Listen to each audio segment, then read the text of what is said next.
창세기 12장 10절로 20절 끝절까지 보겠습니다. 구약성경 15면 창세기 12장 10절로 20절 다 함께 봉독합니다.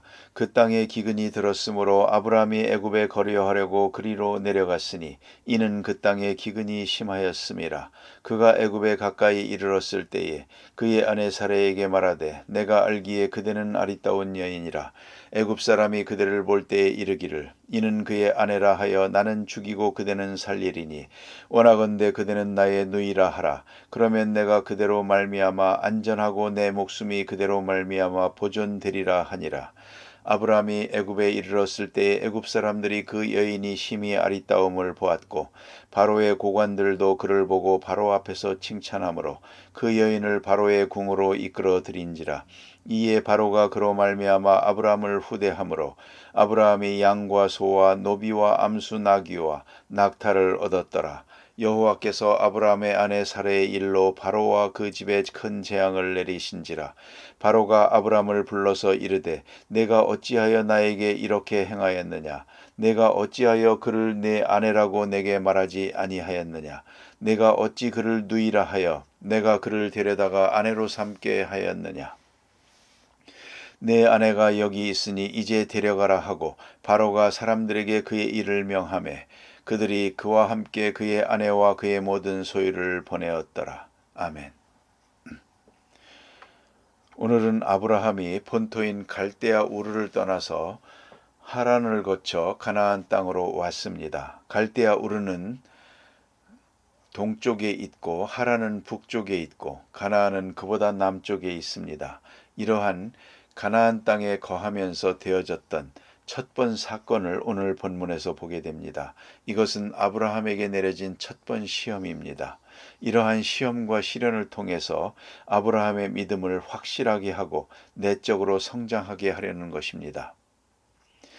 신앙적 차원에서 보면 은혜라는 것은 쉽게 말해서 축복이라고도 합니다만 그것이 뭐냐면 우리 그리스도의 사람으로 하여금 그리스도 닮은 Christ-like personality, 즉 그리스도를 닮은 성품으로 혹은 인격으로 되게 하기 위해서 우리에게 주어지는 모든 여건, 그것이 은혜입니다. 다시 말하면 돈이 은혜가 아니고 형통이 은혜가 아니고 성공이 은혜가 아닙니다. 그걸 은혜라고 볼 수가 없습니다. 나로 하여금 그리스도인 되게 하는 것, 또 그리스도인 되되 참 그리스도인, 보다 더 그리스도 닮은 그런 사람 되게 하기 위해서 내게 주어지는 모든 일들이 다 은혜입니다. 이렇게 은혜를 정의하고 신앙생활을 해야 됩니다. 왜냐하면 우리가 은혜니 축복이니 하는 그 개념이 잘못됐습니다. 그것은 내 소원이 이루어지고 어떤 때는 내 잘못된 소원, 세속적인 욕망이 이루어지는 그것도 은혜라고 생각할 때가 있습니다. 그거 아닙니다. 나로 하여금 그리스도 닮게 하고 그래서 넘치는 그리스도의 영광을 내가 깨닫고 감사하고 또 그런 성숙한 그리스도 닮은 성품에 도달하는 그것이 은혜라는 말입니다. 그러니까 이것은 내적인 것이고 본질적인 것이요 또 존재적인 것입니다. 형식적인 것, 환경적인 것, 물질적인 것 그런 것 아닙니다. 그것을 우리가 알아야 합니다. 그러니까 은혜라는 것은 환경에 있는 것이 아니라 나 자신에게 향한 것이요 나 자신의 성품의 트랜스포메이션에 있는 것입니다. 점점 더 개혁해 나가는 데 있는 것입니다. 이렇게 생각을 해야 됩니다. 그런 거로 지금 하나님께서 아브라함에게 큰 복을 내리셨습니다. 고향을 떠나라 그랬습니다. 이 떠남으로써 그가 하나님의 사람이 되는 것입니다. 우상만이 섬기는 본토에 머물러 있어 가지고는 하나님의 말씀을 듣고도 그 속에 사니까 안 되겠습니다. 오히려 이방 땅에 가서 살아야 더 믿음의 생활을 할 수도 있고 또 하나님의 덕을 많은 사람들에게 선전하는 그런 선교적 사명을 감당할 수 있겠다. 하나님께서 생각했기에 본토를 떠나라고 하십니다. 그리고 이방 땅인 가나안으로 가라 이렇게 말씀하셨는데 이 말씀에 순종합니다. 대단히 훌륭한 것입니다. 고향을 떠나라 하는 말씀에 순종했습니다. 1차적으로 그는 믿음의 한 계단을 올라섰습니다. 그리고 지난 시간에 본 바와 같이 떠나서 가는데 가나안에 왔을 때 하나님이 말씀하십니다.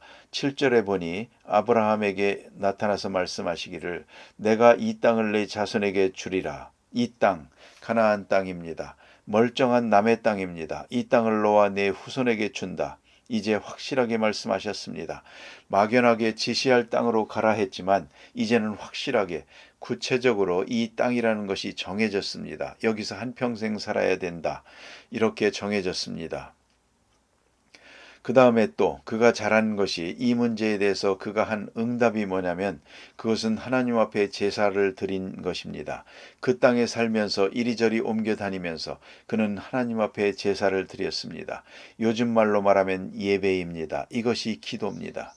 하나님 앞에 기도하고 예배하고 하나님을 찬양하고 그런 일을 했습니다. 이름으로써 가나안 사람들이 볼 때에 그거 뭐 하는 거냐 물으면 하나님께 예배드리는 거라고 거기 신상도 없는데 그러면 우리는 없다고 보이지 않는 하나님 창조주 하나님을 우리가 예배하는 거라고 그랬을 것 아니겠습니까? 이것이 바로 선교입니다. 이렇게 하나님의 덕을 선전하면서 이들은 가나안 땅에 살게 됩니다. 그러다가 그 다음에 시험이 오는데 이것이 첫 번째 시험인데요. 가나안에 사는 동안 흉년이 들었습니다. 그래가지고 식량이 어려워집니다. 이럴 때에 그는 마음에 시험이 있게 됩니다. 이 일이 어디로 말미암았는지 그는 미처 깨닫지 못합니다. 그냥 견뎌야 하는 것입니다. 아무리 기근이 들어도 아무리 흉년이 들어도 하나님이 지시한 땅입니다. 머물러서 살 길을 찾았어야 됩니다. 분명히 살 길이 있었을 겁니다. 그러나 그는 그만 여기서 떠날 생각을 합니다. 떠나는 순간에 그는 하나님의 약속을 저버리는 것입니다. 하나님의 지시와 명령을 저버리는 시간입니다. 이게 바로 시련입니다. 약속의 땅에서 왜 가난하게 살아야 하는가?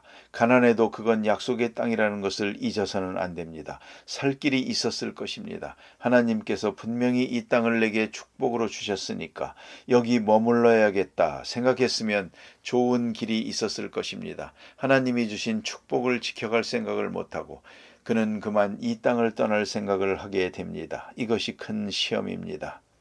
하나님께서 내게 주신 축복의 땅, 좀 불편하더라도 머물러야 합니다. 또 기다려야 됩니다. 떠날 생각을 말아야 합니다. 그것은 크게 잘못되는 것입니다. 이것이 우리에게 주어지는 큰 시련입니다. 내 믿음, 신앙생활을 바로 하고 하나님의 말씀을 지켜감에 있어서 가장 적절한 곳이 어디냐? 하나님이 약속하신 그곳에 머무는 것입니다. 이곳을 떠나는 것은 잘못입니다. 그걸 우리가 깊이 생각해야 됩니다. 꼭 그래서 그랬다고 말씀드릴 수는 없지만 가끔 보면 신앙생활보다 물질생활을 더 중요하게 생각하는 분들이 많습니다. 그 순간에 시험이 듭니다. 내 아는 분 가운데 신앙생활 아주 잘했습니다. 경제적으로도 꽤 괜찮았습니다. 그런데 몇 가지 잘 안 되는 일이 있어서 보따리를 싸가지고 다른 나라로 이민을 갔습니다. 이민 간 그곳에서 만났습니다. 그때 얼마나 저를 붙들고 우는지 옆에 사람들 보기가 미안할 정도입니다. 자세히 물어보니 그 마음에 지금 어떤 생각이 드는고 하니 내가 교회 생활 잘하는 것 떠나서 돈 좀 벌어보겠다고 멀리 갔는데 이게 잘못이라는 것입니다. 다른 건 그런 대로 괜찮다고 합니다. 도대체가 신앙생활을 바로 할 수가 없다고 그럽니다. 그래서 이렇게 울음이 나온다고 친정 아버지 보는 것 같아서 그렇다고 옵디다. 좀 더 넓은 집에서 좋은 집에서 못 살면 좀 어떻습니까? 신앙생활을 먼저 생각해야 되는데 이걸 떠난다는 것이 잘못입니다. 하나님이 약속한 땅입니다. 이 땅을 너와 내 후손에게 주리라 했으면 그냥 버텨야지 흉년 좀 들었다고 해서 가면 어떡합니까? 이 환경 때문에 하나님의 약속을 저버리든가 약속에 대한 믿음이 약화되는 것은 참으로 잘못된 것입니다. 하나님께서는 시험으로 흉년을 주었습니다. 시련으로 잘 견디면서 믿음을 굳게 하라는 것입니다. 그러나 그가 믿음이 약함으로써 이게 시험이 됩니다. 시련과 시험, 이게 문제가 되는 것입니다. 출애굽기 16장 3절에 보면 이스라엘 백성들이 애굽에서 나옵니다. 나올 때 얼마나 감격했겠습니까? 하나님이 10가지 재앙을 통해서 우리를 구원했다고 기뻐하며 나왔는데 나와가지고 광야에서 먹을 것이 없으니까 당장 하는 말이 애굽에 있을 때에 노예 생활은 했지만 고기 같은 거 몰래 훔쳐먹는 거 좋았는데 여기 나와서 죽게 됐다. 죽기 위해서 여기 왔느냐? 애굽으로 돌아가자. 그런 소리를 합니다. 이게 바로 시험에 빠진 것입니다. 이런 어려운 점이 있겠지만은 이것을 통해서 우리가 믿음을 더욱 굳게 해야 합니다. 하나님의 약속에 대한 믿음을 굳게 해야 된다는 말입니다. 그런데 아브라함이 잘한 일은 있습니다. 이렇게 어려운 일을 당할 때에 에라 모르겠다 본토로 돌아가자 그러질 않았습니다. 그랬더라면 큰일 나는 것입니다. 끝나는 것입니다. 그런데 고향으로 돌아가지를 않았습니다. 왜 그런고 하니 다시 고향으로 돌아가면 거기에 풍덩 빠지고 마는 것입니다. 다시는 고향 안 떠날랍니다. 그럴 거란 말입니다. 그런데 아브라함이 가나안에 대한 약속을 아주 저버린 건 아닙니다. 그래서 애굽으로 갑니다. 왜냐하면 임시로 갔다 돌아오려고 요 기간만 지내고 돌아오겠다 그런 생각을 한 것 같습니다. 본토와 고향으로 돌아오질 않고 그는 애굽으로 갔다는 문제가 훨씬 잘한 것입니다. 그러니까 신앙을 아주 버린 건 아닙니다. 임시로 잠깐만 떠났다가 다시 오겠다 그런 마음을 가지고 애굽으로 갔다는 말입니다. 거기에 아브라함이 실수하는 중에도 잘한 부분이 있는 것입니다. 이렇게 한 가지 실수를 하고 나니까 믿음이 절반으로 약해졌습니다. 자꾸만 점점 더 약해집니다. 이제 보십시오. 애굽으로 들어가면서 생각나는데 자기 아내가 예쁩니다. 애굽 사람들이 보면 큰일 나겠구나. 사람이 이국적 아름다움에 대한 취향이 있답니다. 그래서 우리나라 사람들도 있습니다. 아이들 같이 태어나는데 순종 한국 사람으로 태어나는 아이가 있습니다. 둥글둥글하게. 그렇지만은 이국적인 아이들이 있습니다. 한국 사람이면서도 눈이 큰 거는 이국적인 것입니다. 눈이 좀 크고 코도 높고 덜 한국 사람 같은 아이가 있습니다. 그게 오히려 더 아름답게 보일 수가 있습니다. 이것이 이국적 아름다움에 대한 성향인데요. 여기 보세요. 그러니까 다 애굽 사람들만 있는데 비애굽 사람 하나가 나타나면 더 예쁘게 보인다는 겁니다. 그래서 두드러지게 되는 것입니다. 바로 왕이 보고 애굽 사람이 보고 칭찬하게 되면 이거 큰일이다.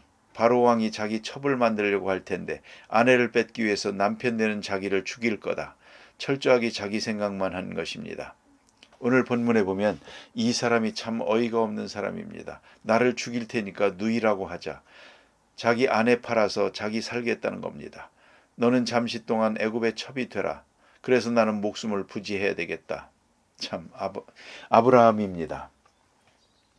그런데 이걸 또 순종하는 여자는 또 뭡니까? 이거 참 형편없는 남자입니다. 마누라 남의 집 첩 만들어 놓고 자기는 살겠다. 한국 여자들이 비교적 남편에게 순종한다고 하지만 그래도 여기에 따라갈 사람은 없을 것입니다. 베드로서에 보면 사라가 아브라함을 주라 하여 전적으로 믿고 순종했다고 했습니다. 순종한 바가 많지만 오늘 본문에 나타나는 것은 특별 케이스입니다. 당신이 바로왕의 첩이 되더라도 나는 살아야 되겠소. 이걸 순종합니다. 이렇게 돼서 정말로 애굽 사람들이 사라를 칭찬하고 정말로 뚜쟁이가 나타났습니다. 바로의 신하들이 이스라엘 여자가 하나 왔는데 예쁩디다. 그러니까 바로가 처녀냐? 그러니까 그런가 봄디다. 누이라고 하던데요. 그럼 데려와라 이렇게 된 겁니다.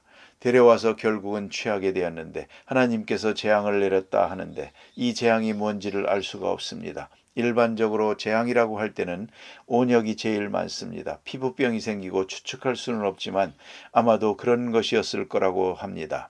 그래서 바로왕이 갑자기 피부병이 걸린 것입니다. 모처럼 첩을 데려다 놨지만 만날 수가 없습니다. 그때 아마도 어떤 생각이 있었고 혹은 꿈의 계시를 해줬는지 모르겠습니다. 어쨌든 내가 취하고 있는 그 여자는 처녀가 아니다. 아내다. 이렇게 된 것입니다. 그때 그가 깨닫고 비로소 얘기를 합니다. 오늘 본문에 내가 어떻게 나를 이렇게 대접을 했느냐. 이방 사람으로부터 이스라엘 사람이 책망받는 시간입니다. 하나님 없는 사람으로부터 하나님 믿는 사람이 지금 교훈을 받는 시간입니다. 설교 듣는 시간입니다. 내가 어찌하여 이렇게 대했느냐. 우리가 위험한 일을 당할 때에 인간적인 잘못된 생각이 작용을 합니다. 여러분, 이것을 알아야 합니다. 평상시에도 진실해야 되겠지만 위험한 일을 당할 때에, 특별히 목숨에 대한 위험을 느낄 때는 또 한 번 더 진실해야 됩니다. 마지막으로 진실하고 끝날 것입니다. 그 시간에 잔재주를 부려서는 안 됩니다. 그런데 여기서 잔재주를 부린 것입니다. 누이라고 하자. 또 한 번 생각해 보면 사실은 이복 동생입니다. 옛날에는 근친 결혼을 했으니까요. 이복 동생이니까 과거에는 누이였습니다. 지금은 아내입니다. 어떻게 보면 반쯤은 거짓말이 아닙니다. 그러나 지금은 어디까지나 아내입니다. 이런 일들이 인간의 아주 간교한 지혜입니다. 그래서 우선 자기 생명을 건지겠다고 생각만 했습니다. 이 순간에는 하나님이 보호하시고 하나님이 함께하시고 하나님의 사람이라고 하는 건 생각 전혀 못합니다. 까맣게 잊어버리는 시간입니다. 인간적인 생각만 했습니다.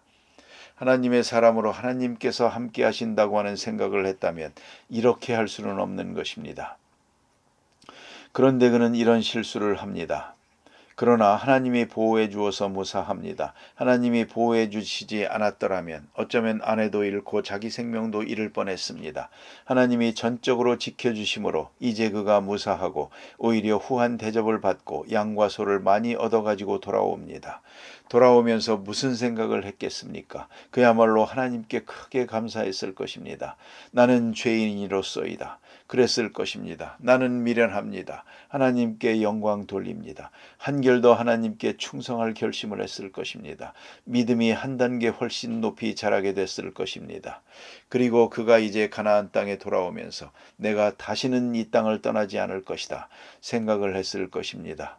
그러나 뒤에 보면 알겠지만 그는 또 떠납니다. 그만큼 그는 약합니다.